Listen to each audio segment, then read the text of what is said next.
Greetings, brothers and sisters in Christ.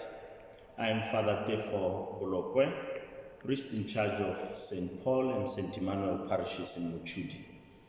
Today is day 6 of our novena to the Holy Spirit, and we are still on the theme that goes, Holy Spirit, take us back to our first love. And today I'm going to be speaking to you about authentic brotherhood, or sisterhood if you like. This is based on St. Paul's approach to ministry. We all know that St. Paul never did it alone. He was called alone, yes, but he never did the work alone. He made sure that he collaborated with his brothers. You'll remember Barnabas, Silas, Timothy, and many other brothers that Paul worked with. We have seen this develop in the church, this collaborative ministry develop in the church, because it's very important. From the Second Vatican Council, out of the 16 documents that council produced, we have one document on the laity, or the vocation of the laity to the apostolate. And through this document, the church made all her members aware that its mission has got to be shared. People, whether clergy or laity, we've got to all collaborate in the church. In other words, everyone is important and everyone has a part to play. The church realized that for her to carry out her mission, everybody needed to be fully involved. Out of Vatican II came a huge call for baptized Catholics to get more involved in the day-to-day life of the church. Lay people are now called to actively participate in the evangelization mission of the church. Why? Because all belong to the body of Christ. Every member is important and has a part to play. Just as we believe that every human being has meaning and value and a place in God's plan for the world, so too do we believe that by virtue of baptism, every Catholic has value and has a place in the church. We all know that in the past, priests and bishops would do just almost everything. They would prepare for Mass, they would do the readings themselves, they would be the ones distributing communion alone. But things have since changed, and this is what we ought to promote. This is authentic brotherhood.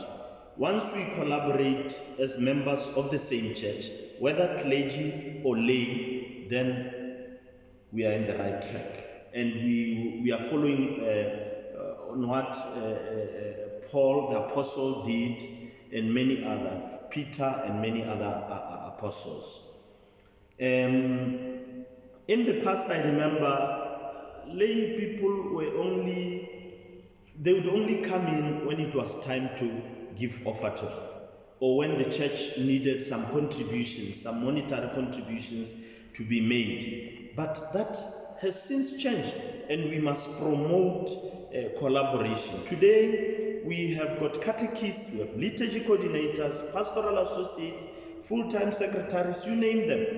All these people must bring this collaboration even closer home. It becomes more obvious every day that with fewer priests in our midst, we need the gifts of lay people.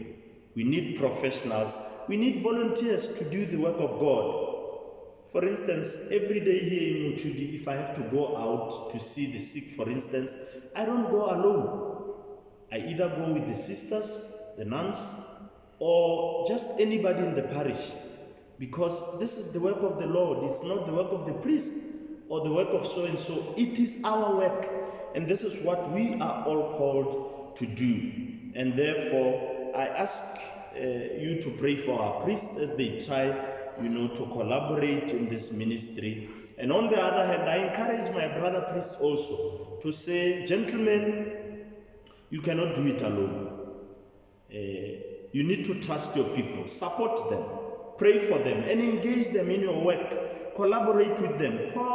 St. Paul never did it alone. Why should we do it alone? This is why, as I close, I want to suggest three important elements, steps towards collaborative ministry. One is shared purpose. Shared purpose, we find our purpose in Matthew 28 verse 19.